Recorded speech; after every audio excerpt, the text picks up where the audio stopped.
क्या सीखेंगे? निर्देशांक के ज्यामिति के बारे में हम लोग सीखेंगे। अध्याय कौन सा है? अध्याय चैप्टर नंबर 7 यानी लेसन क्या है? 7 है। हम लोग आज निर्देशांक ज्यामिति के बारे में दो बिंदुओं के बीच का दूरी का सूत्र जानेंगे और एक रेखा को M1 अनुपात M2 में विभाजित करने वाले बिंदु का निर्देशांक जानेंगे। भुज और कोट के बारे में जानेंगे, मूल बिंदु के बारे में जानेंगे, अर्थात बिंदुओं के निर्देशांक के बारे में जानते हैं। निर्देशांक ज्यामिति हम लोग क्यों पढ़ते हैं? तो हम लोग निर्देशांक ज्यामिति से किसी बिंदु की, किसी व्यक्ति की, किसी वस्तु की स्थिति को दर्शाने के लिए हम लोग निर्देशांक ज्यामिति का उपयोग करते हैं। तो हम लोग स्टार्ट करते हैं कि निर्देशांक ज्यामिति क्या होता है। तो अगर किसी समतल को दो भागों, 4 भागों में क्या कर दिया जाए? डिवाइड कर दिया जाए, अर्थात यह जो रेखा है ऊर्ध्वाधर रेखा है, इसे हम लोग क्या कहते हैं? y कहेंगे। क्या कहेंगे? y, और नीचे वाले डैश को कहेंगे y डैश। और ये जो क्षैतिज रेखा है, इस रेखा को हम लोग क्या कहते हैं? x अक्ष। क्या कहते हैं? x, और क्या हो जाएगा? x डैश अक्ष कहेंगे हम लोग। और जहां ये इस x अक्ष को, जो x डैश अक्ष है या y अक्ष है, इस y अक्ष को हम लोग क्या कहते हैं? कोट कहते हैं। क्या कहते हैं? कोट। y अक्ष को क्या कहते हैं? कोट कहते हैं। और x अक्ष को हम लोग क्या कहते हैं? भुज कहते हैं। क्या कहते हैं? भुज कहते हैं। और जो दोनों का लंबवत कटान बिंदु है, लंबवत का मतलब 90 अंश के कोण पे, जो ये क्षैतिज रेखा है तो क्षैतिज रेखा को हम लोग x अक्ष कहेंगे, और जो ऊर्ध्वाधर रेखा इसे हम लोग क्या कहेंगे? y अक्ष कहते हैं। x अक्ष को जो ये रेखा है, इस अक्ष को हम लोग क्या कहते हैं? भुज कहते हैं, और y अक्ष को हम लोग क्या कहते हैं? कोट कहते हैं। और दोनों का जहां कटान बिंदु है, कटान का मतलब होता है जहां एक दूसरे को काट रही हैं, और कितने अंश पे काट रही हैं? 90 अंश पे, अर्थात दोनों लंबवत काट रही हैं। लंबवत का मतलब इनके बीच का कोण कितना है? 90 अंश। तो जहां काट रहा है इस बिंदु को हम लोग O से प्रदर्शित करते हैं, ओरिजिन, जिसे हम लोग क्या कहते हैं? मूल बिंदु कहते हैं। क्या कहते हैं? मूल बिंदु। इस बिंदु का नाम क्या कहेंगे? मूल बिंदु। मूल बिंदु। मूल बिंदु दोनों यानी x अक्ष और y अक्ष के कटान, लंबवत कटान बिंदु को हम लोग क्या कहेंगे? मूल बिंदु कहते हैं। और मूल बिंदु को किससे प्रदर्शित करते हैं? तो O से क्या करते हैं? प्रदर्शित करते हैं। मूल बिंदु के दाईं ओर की दूरी को प्लस चिन्ह के साथ क्या करते हैं? प्रदर्शित करते हैं। +1, +2, +3, +4, +5 और +6। और बाईं ओर की दूरी को माइनस चिन्ह के साथ प्रदर्शित करते हैं। अगर यहां पर अगर इस तरह से रेखा पार दिया जाए तो कितना होगा? ऋण 1, ऋण 2, ऋण 3, ऋण 4, ऋण 5 और कितना होगा? ऋण 6 होगा। अर्थात इधर की दूरी को माइनस चिन्ह के साथ और इधर की दूरी को प्लस चिन्ह के साथ क्या करते हैं? दर्शाते हैं। और y अक्ष पर ऊपर यानी मूल बिंदु के ऊपर की दूरी को हम लोग प्लस चिन्ह के साथ प्रदर्शित करते हैं, और नीचे की दूरी को माइनस चिन्ह के साथ क्या करते हैं? प्रदर्शित करते हैं। और y अक्ष को हम लोग क्या कहते हैं? कोट कहते हैं, और x अक्ष को क्या कहते हैं? भुज कहते हैं। यहाँ पर यानी +1 और +2, +3, +4 और +5 और प्लस कितना हो जाएगा? 6। नीचे मूल बिंदु के नीचे आप जाएंगे तो कितना होगा? -1, -2, -3, -4, -5, -6। ऐसे इस तरह डाट डाट करते हुए चले जाएंगे। इसे कार्तीय महोदय ने ज्ञात किया था, इसलिए इसे कार्तीय तल के नाम से जानते हैं। इस पृष्ठ को कितने भागों में बांट दिया गया? जो व्हाइट बोर्ड आपको सामने दिखाई पड़ा, यह एक क्या है? समतल है। और इस पृष्ठ को अगर देखा जाए तो कितने भागों में बांट दिया गया? 4 भागों में। पहला भाग, दूसरा भाग, तीसरा भाग और चौथा भाग। 4 भागों में। तो जो हमारा ये पहला भाग है, इसे प्रथम चतुर्थांश कहते हैं, और इसे हम लोग क्या कहेंगे? द्वितीय चतुर्थांश कहते हैं, और इसे तृतीय चतुर्थांश कहते हैं। क्या कहते हैं? तृतीय। और इसे क्या कहेंगे? चतुर्थ। चतुर्थ चतुर्थांश कहेंगे। क्या कहेंगे? प्रथम चतुर्थांश इसे क्या कहेंगे? द्वितीय चतुर्थांश। इसे क्या कहेंगे? तृतीय चतुर्थांश। इसमें क्या कहेंगे? चतुर्थ चतुर्थांश।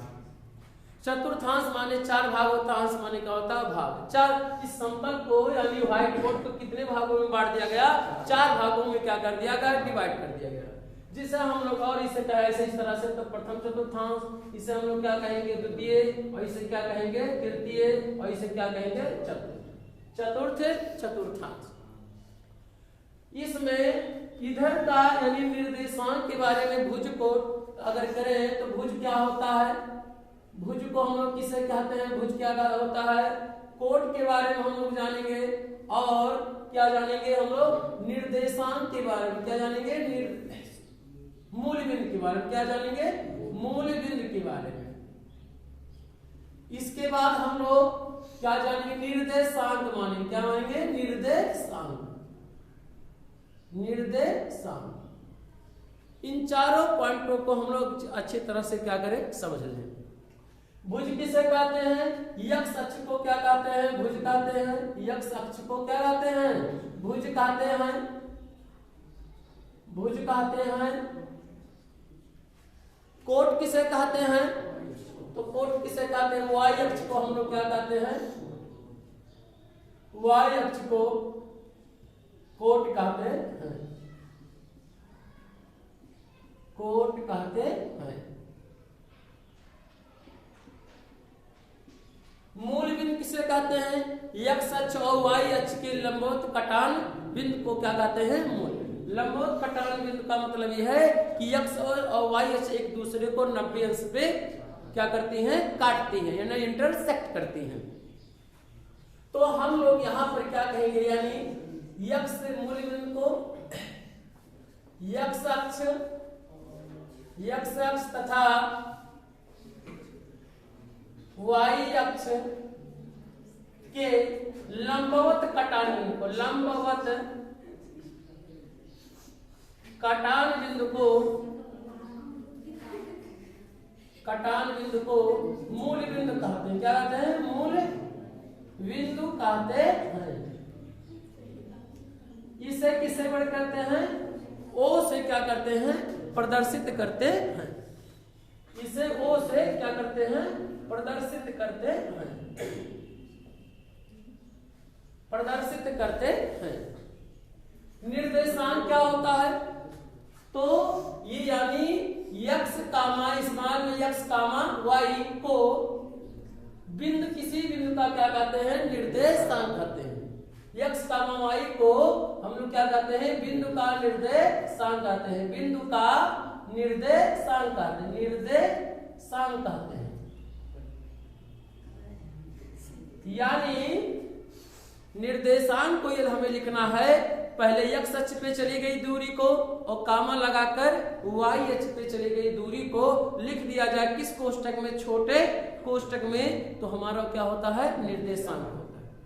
निर्देशांक यानी इसकी सहायता से किसी व्यक्ति की, वस्तु की या बिंदु की क्या बताया जाता है? स्थिति बताया जाता है।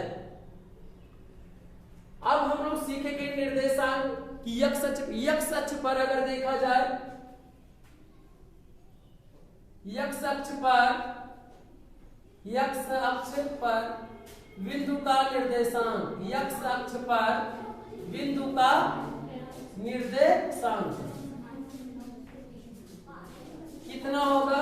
यक्ष अक्ष पे अगर देखा जाएगा तो यक्ष अक्ष पे चली गई दूरी कुछ भी होगा तो उसे क्या मान लिया जाए? यक्ष। और वाई यक्ष अक्ष पे वाई पे चली गई दूरी कितना होता है? 0। यक्ष अक्ष पर वाई का मान 0 होता है और वाई अक्ष पर यक्ष का मान 0 होता है। तो इस तरह से यक्ष का मान कितना हो जाएगा? 0 हो जाएगा। क्यों? क्योंकि यक्ष अक्ष पर वाई का मान कितना होता है? 0 होता है। और वाई अक्ष पर यक्ष का मान क्या होता है? 0 होता है। तो अगर वाई अक्ष पे हम ज्ञात करें, वाई अक्ष पर बिंदु का निर्देशांक, बिंदु का निर्देशांक तो 0 कामा कितना हो जाएगा? वाई हो जाएगा। ऐसा इसलिए क्योंकि y अक्ष पर x का निर्देशांक कितना होगा, यानी x का मान 0 होता है और कामा लगा कर लिखा जाएगा y पे, तो यानी 0 का मान कितना हो जाएगा, y हो जाएगा। इस तरह से x अक्ष पर बिंदु का निर्देशांक, तो x अक्ष पर y का मान कितना होता है 0, और y अक्ष पर x का अगर देखा जाए बिंदु का निर्देशांक तो 0 का मान कितना होगा y, अर्थात y पे x का मान 0 होगा और x अक्ष पर y का मान क्या होगा 0 होता है। अब हम लोग किसी बिंदु का अगर इसे प्रथम चतुर्थांश, इसे द्वितीय, इसे तृतीय और इसे क्या कहेंगे चतुर्थ। अब पहले चतुर्थांश अगर देखा जाए तो पहले x अक्ष पे चली गई दूरी को प्रदर्शित किया जाता है, इसके बाद y अक्ष पर चली गई दूरी को प्रदर्शित करते हैं। तो अगर देखा जाए x अक्ष पे चली गई दूरी इधर क्या होगा, धनात्मक होगा, और y अक्ष पे चली गई दूरी क्या होगा, कामा लगा क्या होगा, धनात्मक होगा। यानी प्रथम चतुर्थांश में क्या होगा, प्लस कामा प्लस। द्वितीय में ये बात कर लिया जाए, द्वितीय में क्या होगा, द्वितीय में होगा इधर x अक्ष पे चले, x अक्ष और y अक्ष के जहां कटान बिंदु होगा, जहां दोनों बिंदु जाकर मिलेंगे लंबवत, उसी बिंदु को हम लोग क्या कहते हैं, निर्देशांक कहते हैं। तो x अक्ष पे चली गई दूरी इधर है और y अक्ष पे चली गई दूरी इधर है, दोनों का कटान यहाँ से बढ़ेगा, ये इधर से बढ़ेगा, तो इधर की दूरी क्या है, ऋणात्मक, तो क्या हो जाएगा ऋण, और y का मान क्या है, धनात्मक, तो क्या हो जाएगा, प्लस माइनस का मान क्या हो जाएगा, प्लस। ऐसा इसलिए कि y x अक्ष पे चली गई दूरी क्या है, ऋणात्मक है, और इस पर y अक्ष पे चली गई दूरी क्या है, धनात्मक है। यदि इसे तृतीय चतुर्थांश में देखा जाए तब क्या होगा, पहले निर्देशांक लिखते समय इस बात का विशेष ध्यान रखते हैं कि पहले x अक्ष पे चली गई दूरी को लिखा जाता है और कामा लगाकर इसके बाद y अक्ष पर चली गई दूरी को लिखा जाता है। अर्थात शॉर्टकट में अगर देखा जाए तो x कामा क्या लिखा जाता है, y, या इसी बात को a कामा b भी लिखा जाता है। तो x अक्ष पे चली गई दूरी क्या होगा, ऋण होगा, और y अक्ष पे चली गई दूरी क्या होगा, माइनस होगा। क्यों, क्योंकि y नीचे की दूरी है, तो दोनों का अगर देखा जाए इसे लंबवत, तो जो बिंदु की बात हो रहा है इधर की बात की जा रही है, और जो बिंदु क्या है तो क्या होगा, माइनस का मान कितना हो जाएगा, माइनस होगा। इसमें इधर देखेंगे आप x अक्ष पे चली गई दूरी क्या है, धनात्मक, और y अक्ष पे चली गई दूरी क्या है, ऋणात्मक। तो चतुर्थ चतुर्थांश में कितना होगा, प्लस का मान कितना हो जाएगा, माइनस हो जाएगा। ये हमारा रहा क्या, कार्तीय तल के कुछ पॉइंट महत्वपूर्ण, जिससे हमें सवाल लगाने में क्या होगा, आसानी होगा। इस x अक्ष को हम लोग क्या कहते हैं, भुज कहते हैं। दोबारा सुन लिया जाए, y अक्ष को हम लोग क्या कहते हैं, कोट कहते हैं। y अक्ष की क्या है, कोट है, ये क्या है, भुज है। दोनों का लंबवत जो कटान बिंदु होगा उस बिंदु को हम लोग क्या कहते हैं, मूल बिंदु कहते हैं, जिसे हम लोग o से प्रदर्शित करते हैं। इसका निर्देशांक कितना होता है, मूल बिंदु का, तो अगर मूल बिंदु का निर्देशांक, मूल बिंदु का निर्देशांक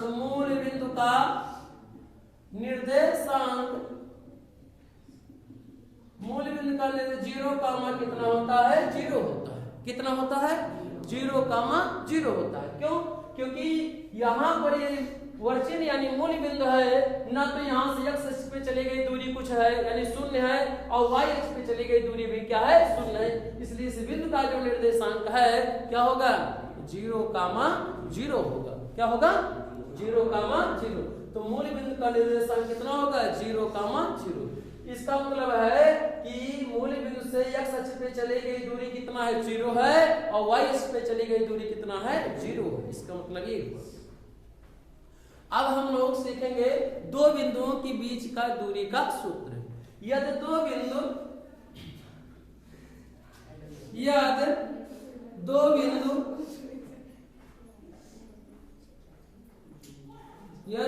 बिंदुओं ये कोष्टक में x1 कामा y1 तथा b x2 कामा y2 यदि दो बिंदुओं ये कोष्टक x1 कामा y1 तथा b x2 कामा y2 के निर्देशांक हो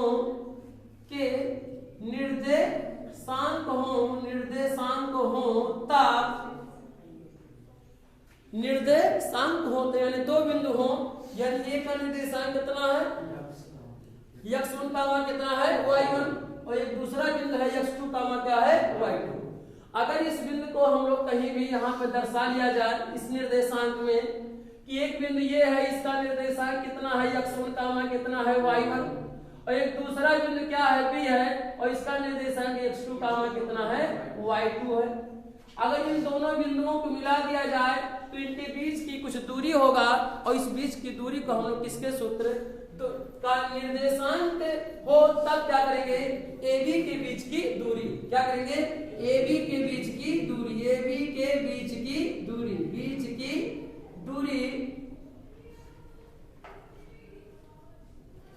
बीच की दूरी करड़ी में x1 माइनस x2 का क्या होगा होल स्क्वायर, और प्लस y1 माइनस y2 का क्या होगा होल स्क्वायर।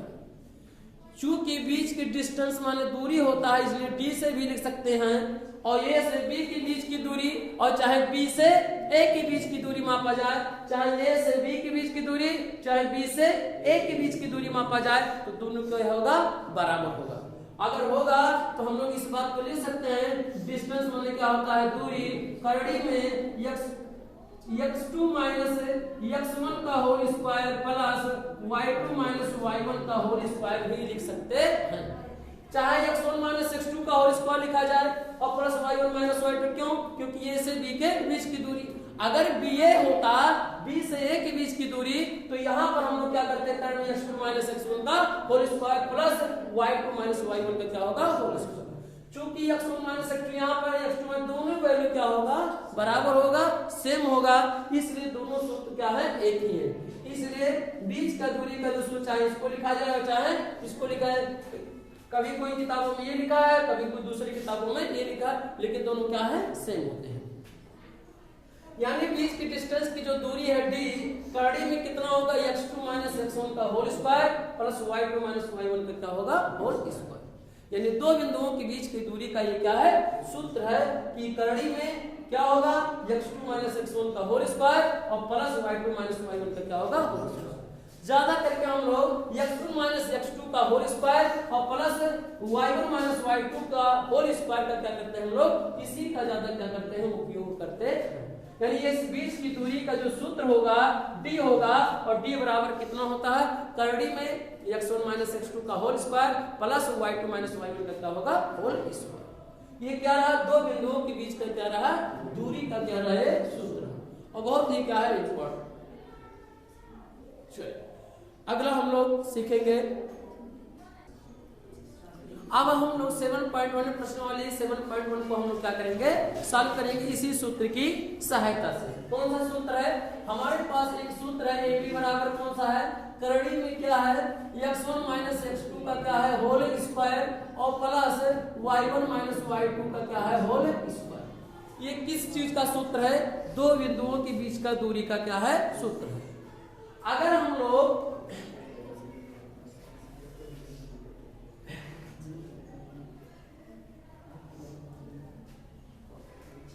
7.1 का पहला सवाल अगर सॉल्व किया जाए तो क्या है, कह रहा है कि बिंदुओं के युग्म के बीच की दूरी ज्ञात कीजिए। तो पहला सवाल है 2 कामा कितना है 3 है, कितना है पहला सवाल, यानी पहले का पहला सवाल है 2 कामा कितना दिया है 3 और 4 कामा कितना दिया है 1 दिया है। दो बिंदु दिया है, ये पहला बिंदु ये दूसरा बिंदु है बी। इस बात को आप P भी मान सकते हैं, इस बिंदु को क्या मान लें Q भी मान सकते हैं, इसे L मान सकते हैं तो इसे M मान सकते हैं। इन बिंदुओं के निर्देशांकों को हम लोग क्या करते हैं A B C D P Q R इसमें क्या करते हैं मान सकते हैं। तो हमारे यहाँ पर अगर देखा जाए तो पहला ये बिंदु है तो पहले बिंदु का निर्देशांक हुआ, कि दूसरा बिंदु तो क्या होगा दूसरे बिंदु का क्या हुआ निर्देशांक हुआ। यहाँ पर देखें तो x1 की वैल्यू कितना है 2 है, तो y1 की वैल्यू कितना है 3 है। x1 की जो पहला रहता है वो x अक्ष पे चली गई दूरी होता है, जो दूसरा होता है y अक्ष पे चली गई दूरी। अर्थात बिंदु के निर्देशांक में जो पहला रहता है वो x की वैल्यू होता है, जो दूसरा होता है वो क्या होता है y की वैल्यू होता है।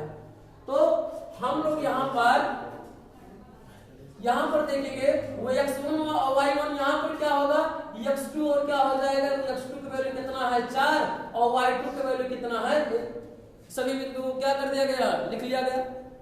और इसके बाद हम लोग क्या करेंगे दो बिंदुओं के बीच की दूरी का क्या लगा देंगे सूत्र लगा देंगे। अगर ये बिंदु ये भी होता तो ये भी के बीच की दूरी क्या होता चाहे यहाँ पर ये भी लिखा जाए चाहे PQ लिखा जाए चाहे CD लिखा जाए चाहे D लिखा जाए D भी लिख सकते हैं क्योंकि डिस्टेंस माने क्या होता है दूरी। दूरी का सूत्र क्या होता है बाबू x1 x2 का क्या होता है होल स्क्वायर और प्लस y1 y2 का क्या होता है होल स्क्वायर। लगाइए इसी बिंदुओं को किया जाए रख दिया जाए करड़ी में x1 की वैल्यू 2 है तो क्या लिखेंगे 2 माइनस x2 की वैल्यू कितना दिया है 4 यहाँ देख सकते हैं x2 की वैल्यू कितना है 4 और होल स्क्वायर तो क्या हो जाएगा होल स्क्वायर प्लस y1 की वैल्यू कितना है 3 और माइनस y2 की वैल्यू कितना दिया 1 और होल स्क्वायर तो क्या हो जाएगा होल स्क्वायर।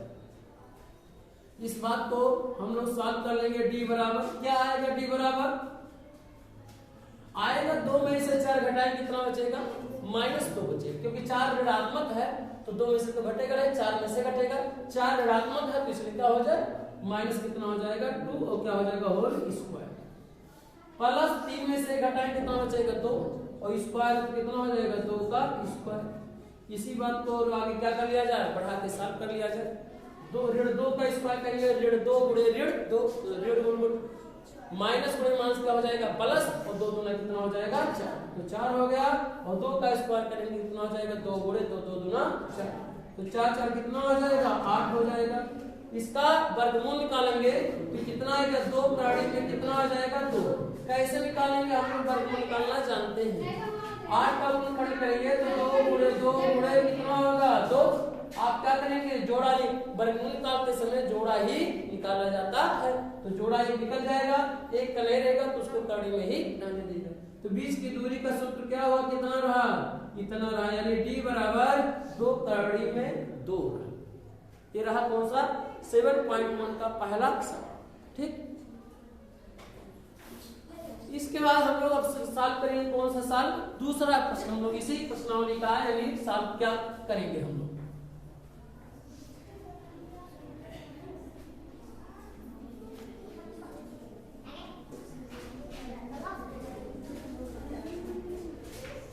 माइनस दूसरा सवाल दिया है -5 कामा कितना दिया है 7 और ऋण 1 कामा कितना दिया है 3 दिया है कितना दिया है ऋण 5 कामा 7 और ऋण 1 कामा कितना दिया है 3 दे रखा है और दोनों बिंदुओं के बीच की दूरी ज्ञात करना है।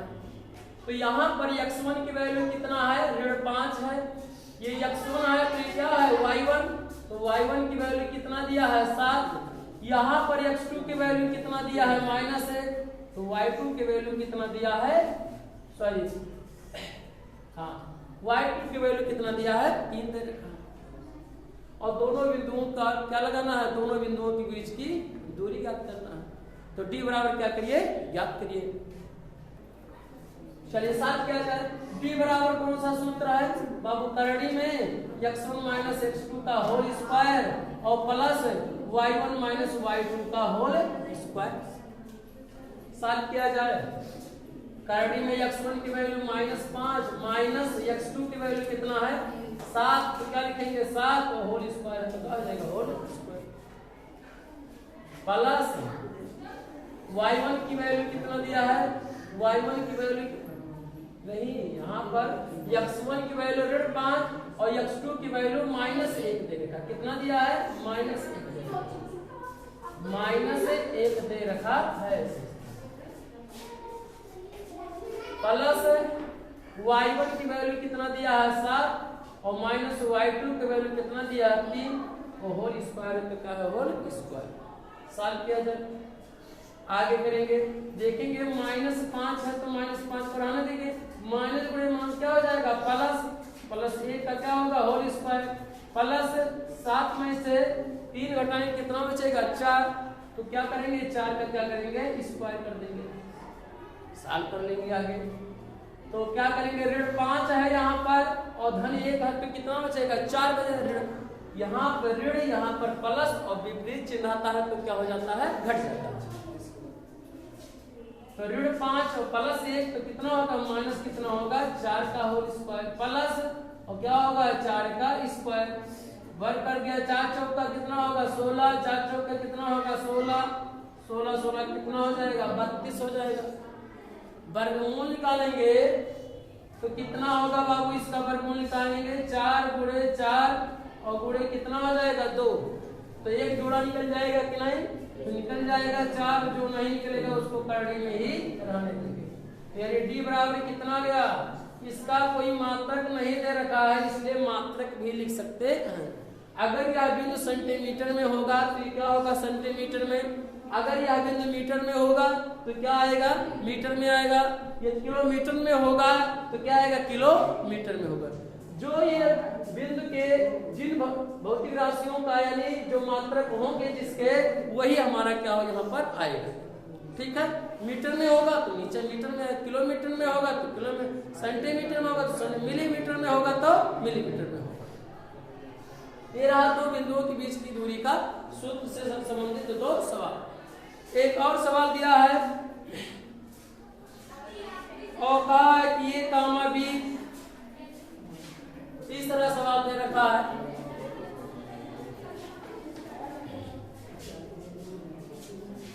ए कामा कितना है बी तथा एक दूसरा बिंदु है माइनस ए कामा कितना है माइनस बी।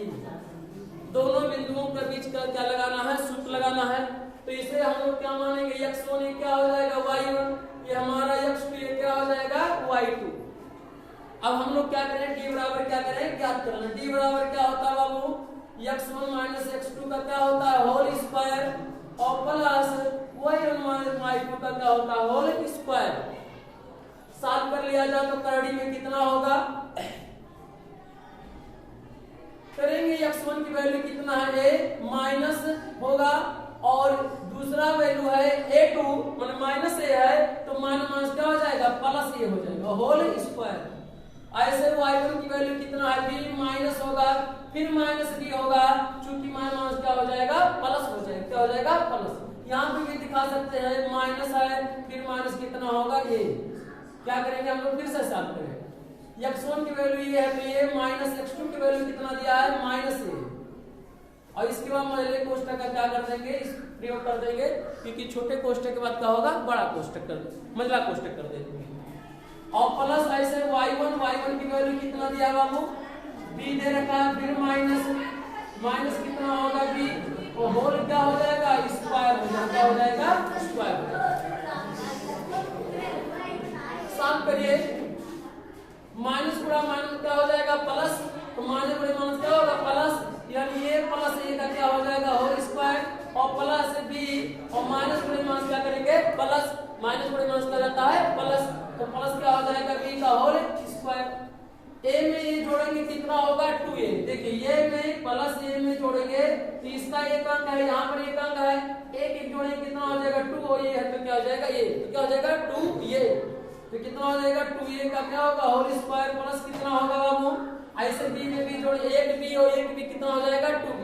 यहाँ पर एक है गुणा है अचर राशि है, अचर राशियों को ही जोड़ा जाता है तो b एक b और एक b कितना हो जाएगा 2b और इसका क्या होल स्क्वायर जोड़ेंगे कितना होगा 2b 2b दो a का होल स्क्वायर कर लेंगे पहले तो 2 गुना कितना हो जाएगा 4 4a स्क्वायर, ऐसे 2b का स्क्वायर 2b गुणे 2b तो कितना होगा 2b का 2 गुना कितना होगा 4 और b स्क्वायर हो जाएगा।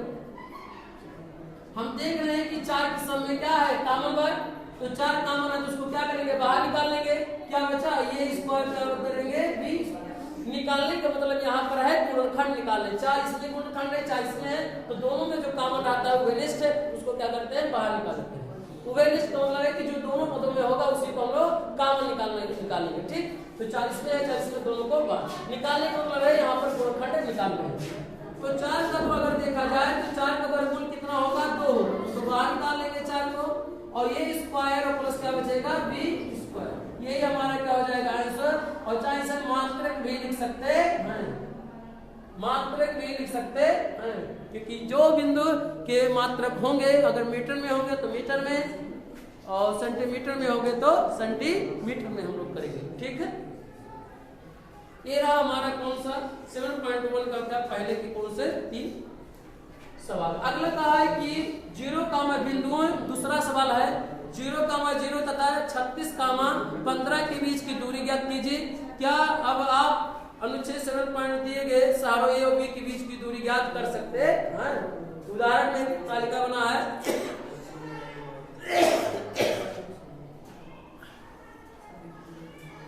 तो दो बिंदुओं के बीच की दूरी का सूत्र लगा सकते हैं आप। क्या दे रखा है बाबू? दूसरा सवाल क्या, दो बिंदुओं के बीच का दूरी सूत्र लगा सकते हैं? तो आप कहेंगे हाँ ज्ञात कर सकते हैं। कौन सा? 0, तथा एक दूसरा बिंदु है कितना दिया है 36, कितना दिया है 15। कारक के बीच की दूरी ज्ञात कीजिए, बीच की दूरी ज्ञात कीजिए। तो बीच की दूरी क्या करेंगे? ज्ञात कर लेंगे। ये कितना है बाबू? ये x1 है, ये क्या है y1, इसको मानेंगे x2, इसे क्या मान लेंगे? y2 मान लेंगे। और सभी लोगों को क्या करेंगे? d के सूत्र पे क्या करेंगे? ज्ञात कर लेंगे। d बराबर क्या होता है? x1 माइनस x2 का क्या होता है? होल स्क्वायर, और प्लस y1 माइनस y2 का क्या होता है? Whole square. इसी के पेड़ क्या करेंगे? रख देंगे। x1 की वैल्यू 0 और माइनस x2 की वैल्यू कितना है? 36, कितना होगा? 36 का स्क्वायर, प्लस y1 की वैल्यू कितना है? 0, तो 0 माइनस y2 की वैल्यू कितना है? 15, तो क्या है? 15 का होल स्क्वायर है। होल स्क्वायर है तो क्या लगा देंगे? होल स्क्वायर, और इसी को क्या करेंगे? सॉल्व कर लेंगे। ऐसे यहाँ पे 0 में से 36 घटाएंगे कितना बचेगा? माइनस 36 का स्क्वायर, और यहाँ पर कितना होगा? माइनस 15 का स्क्वायर, क्योंकि 0 में से 15 घटाएंगे कितना बचेगा? माइनस कितना बचेगा? 15 होगा। अब इसका मतलब है कि माइनस 36 गुणे माइनस 36 स्क्वायर, घाते 2 है तो 2 बार गुणा होगा। अगर 3 होता तो 36 माइनस 36 गुणे माइनस 36 माइनस 36, क्योंकि यहाँ पे घाते 2 तो कितने बार गुणा होगा? 2 बार ही क्या होगा? गुणा होगा। तो हम लोग यहाँ पर क्या करेंगे? 36 गुणे क्या करेंगे? 36 ऐसे गुणा कर लेंगे। तो 6 36 के 4 से लगा 3 6 3 18 2 20 से कितना हो जाएगा? 21, और 3 6 कितना होगा? 18, और 3 3 का 9 9 कितना हो जाएगा? 10, 6 8 1 9 2 कितना? 1296, कितना आएगा? 1296, प्लस 15 का क्या करेंगे? स्क्वायर कर देंगे, कितना होगा? 225, कितना आएगा? 225 करेंगे, जोड़ेंगे, कितना आएगा बाबू? 225, 6 5 कितना होगा? 11 के 1 9 2 11 कितना होगा? 12, और 2 2 4 कितना होगा? 5 कितना होगा? 1521 करड़ी में होगा। इसका क्या करेंगे? मात्रा लिखेंगे। क्या करेंगे? मात्रा। यदि इसका वर्गमूल निकलेगा तो निकाल लेंगे, आप उसको क्या करेंगे? वर्गमूल ज्ञात कर लीजिएगा इसका। ठीक है, 1521 का क्या करेंगे? वर्गमूल आप क्या करेंगे? ज्ञात कर लेंगे। ठीक है, पूछा है कि क्या बिंदु, तीसरा प्रश्न दिया है कि क्या बिंदु 1, 5, 2, 3 और ऋण 2, ऋण 21 संरेखी हैं? तो 3 बिंदुओं की संरेख होने का सूत्र आपको नहीं लिखा है, आप इसको क्या करेंगे? लिख लीजिए। ठीक, 3 बिंदुओं का संरेख होने का सूत्र।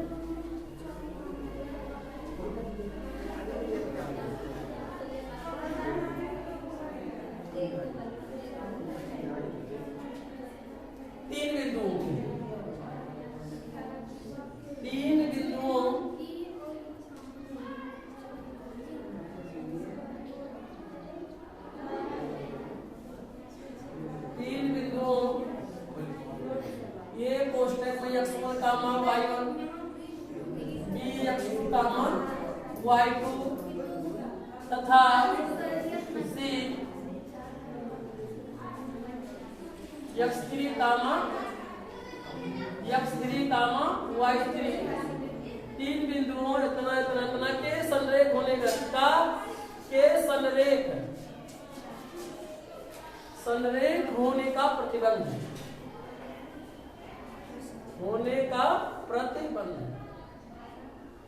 प्रतिबंध का मतलब होता है सूत्र। कौन सा ऐसा सूत्र कंडीशन है कि जो तीनों बिंदु क्या होंगे? संरेख। संरेख का पहले हम लोग सीख लें कि संरेख का मतलब क्या होता है। संरेख का मतलब होता है कि अगर एक बिंदु ये है और 2 बिंदु एक दूसरा बिंदु भी है, अगर सी तीसरा बिंदु सी दोनों की सिद्ध में हो जाए तो क्या होंगे, तीनों बिंदु क्या होंगे, संरेख। संरेख का होने का मतलब है कि तीनों बिंदु, दो बिंदु तो हमेशा संरेख में होंगे, तीसरी बिंदु की बात किया जा रहा है कि तीन बिंदु कब संरेख होंगे, जब तीनों एक लाइन की सीधी में हो जाए तब यहाँ हो जाए। और एक चीज बात है, अगर तीन बिंदुओं को आप मिलाएं और किसी त्रिभुज का निर्माण ना हो तो भी बिंदु क्या होंगे, संरेख की श्रेणी में आएंगे या संरेख होते हैं। जैसे मान लीजिए तीसरा बिंदु लेंगे सी, तो इस बिंदु को मिला दिया जाए तो आप देख सकते हैं कि त्रिभुज का क्या बन रहा है, निर्माण। अब ये क्या तीनों की संरेख है, ए बी सी तीनों, तो तीनों संरेख नहीं है, कहीं भी ले लिया जाए। लेकिन याद रखिए अगर इसकी सीध में हो गया, मान सी यहाँ हो जाता तो इसको मिलाएंगे तो क्या बन जाएगा, एक सीधी रेखा, तो क्या होगा, तीनों बिंदु क्या हो गए, संरेख। संरेख का होने का मतलब है कि तीनों बिंदु एक सीधी रेखा पर मिलने चाहिए, ये क्या होता है, संरेख होता है। तो तीन बिंदुओं की संरेख कब होगा, x1 कोष्टक में y2 माइनस कितना होता है, y3 प्लस x2 कोष्टक में y3 माइनस कितना होगा, y1 प्लस x3 और कितना होगा, y1 माइनस कितना होगा, y2 इक्वल टू 0 की क्या होगा, बराबर होगा। अगर यह कंडीशन तीनों बिंदुओं को अगर यह संतुष्ट कर दे और किसके बराबर हो जाए, 0 के अगर बराबर आ जाएगा तो हम लोग कहेंगे कि तीनों बिंदु क्या है, संरेख है। क्या है, संरेख होने का मतलब है कि तीनों बिंदु एक ही रेखा पर मैच कर जाएंगे, एक ही रेखा पर होंगे, तो उसे हम लोग क्या कहेंगे, संरेख। अगर नहीं है तब उसे कहेंगे असंरेख कहेंगे। अगर इस कंडीशन को फुलफिल नहीं करेगा या संतुष्ट नहीं करेगा तो वह संरेख की श्रेणी में नहीं होगा, अर्थात तीनों बिंदु क्या होंगे, संरेख नहीं। तो इसी सवाल से रिलेटेड हम लोग दूसरा सवाल हम लोग यानी तीसरा सवाल कर लें। पूछ रहे क्या संरेख है, कौन से बिंदु, एक कामा कितना दिया है 5 और कितना दिया 2 कामा 3 और तथा दिया है ऋण 2 कामा ऋण 11 और पूछा है कि क्या संरेखी है, संरेखी है, क्या इतना बिंदु संरेखी है। तो तीनों बिंदुओं को बताने के लिए कि तीनों बिंदु संरेख है या नहीं, तो इसके लिए हम लोग क्या करेंगे, इसी सूत्र को रखेंगे। इस सूत्र को याद करने का अच्छा तरीका ये है, सबसे पहले कि देख रहे हो कि इस सूत्र में x1 है, x2 है और x3, तो एक लाइन से x1 x2 x3 और इसके बाद y2 से चक्रीय क्रम में लिया जाएगा। y2 अगर है तो इसके बाद क्या आएगा, y3 और y3 के बाद क्या आ जाएगा, y1। चक्रीय क्रम के प्रोसेस में कि y2 है अगर आपके सूत्र में तो y2 के बाद क्या आएगा, y3 आ जाएगा, फिर प्लस x2 होगा, y3 के बाद आप देख सकते हो y2 के बाद y3 और y3 के बाद कितना हो जाएगा, y1। यहाँ पर देख सकते हो y2 के बाद क्या आएगा, y3 और y3 के बाद क्या आएगा, y1, फिर y1 के बाद क्या आएगा, y2 के बाद y3। ऐसे हम लोग इस सूत्र को याद रख सकते हैं। यहाँ पर चक्रीय क्रम x1 x2 x3 होगा इनटू के रूप में और y2 minus y3 plus y3 minus y1 plus आप देख सकते हो y2 के बाद क्या है, y3 के बाद क्या आएगा, y1, फिर y3 के बाद क्या आएगा, y1 और y1 के बाद क्या आएगा, y2। अर्थात तीनों बिंदु संरेख में होंगे तब जब अगर इस कंडीशन को क्या करेगा, फुलफिल करेगा, अर्थात यह संतुष्ट करेगा। आगे चलिए, पूछा है कि प्रश्न में बताइए तीनों बिंदु संरेख है, चक्रीय, ये x1 है, क्या है, y1, ये x2 है, ये क्या है, y2, ये क्या है, x3 है, क्या है, y3 है। सभी बिंदुओं को x1 y1 x2 x3 y3 को क्या कर दिया गया, नोट कर लिया गया। अब हम लोग इसी सूत्र पे रख देंगे, x1 की वैल्यू 1 है तो 1 करेंगे कोष्टक में, y2 की वैल्यू कितना है 3 माइनस y3 की वैल्यू कितना है -11, तो माइनस क्या हो जाएगा, प्लस 11 हो जाएगा, प्लस x2 की वैल्यू कितना है 2, कोष्टक में कितना दिया है y3, तो y3 की वैल्यू कितना है -11 माइनस y1 की वैल्यू कितना दिया है 5, तो 5 प्लस x3 की वैल्यू इसमें कितना दिया है -2, तो प्लस गुणे माइनस कितना हो जाएगा, -2 है तो क्या हो जाएगा 2। यहाँ पर और आगे y1 की वैल्यू दिया है 5 तो 5 और y2 की वैल्यू दिया है 3 तो 3 इक्वल टू 0 है, तो यदि बायां पक्ष बराबर क्या आ जाए, दायां पक्ष, तो हम लोग कहेंगे क्या इसको संतुष्ट करता है, अर्थात क्या है, संरेखी है। अगर यह 0 के बराबर नहीं आया तो हम लोग कहेंगे यह संरेखी नहीं है। सब क्या जाए तो 1 का गुणा 3 और 11 और 3 कितना होगा 14 का गुणा 1 में 1 गुणे कितना होगा 14 तो 11 5 कितना होता है 16, माइनस कितना होगा 16, माइनस 2 गुणे 5 में से 3 घटाएंगे कितना बचेगा, तो इक्वल टू क्या है 0। आगे आप क्या करेंगे, साल्व करेंगे। 14 एक कितना होगा 14, और प्लस गुणे माइनस कितना होगा माइनस 16 गुना कितना होगा 32, और प्लस माइनस 2 गुना कितना हो जाएगा 4 इक्वल टू क्या है 0। तो हम लोग देख रहे हैं कि 14 32 32 और 34 कितना होगा, माइनस माइनस आपस में क्या हो जाएगा जुड़ जाएगा, कितना जुड़ेगा 32 और 4 कितना होगा 36, 14 माइनस 36 बराबर क्या होगा 0। घटाएं कितना आ जाएगा बाबू माइनस कितना होगा 36 में 4 घटाएंगे 2, 3 में से घटाएंगे कितना होगा 2, बराबर क्या होगा 0। क्या 0 के बराबर आया नहीं, यानी बायां पक्ष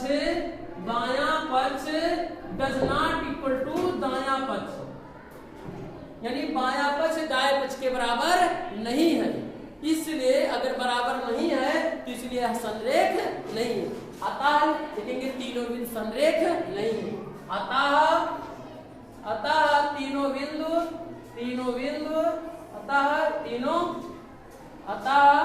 बिंदु संरेख नहीं है, अतः बिंदु संरेख नहीं है।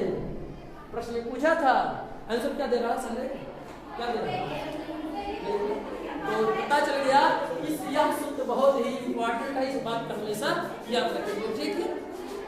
किसी बिंदु के लिए हम लोग और भी सवालों को क्या करेंगे, ऐसे सॉल्व करेंगे, ठीक है।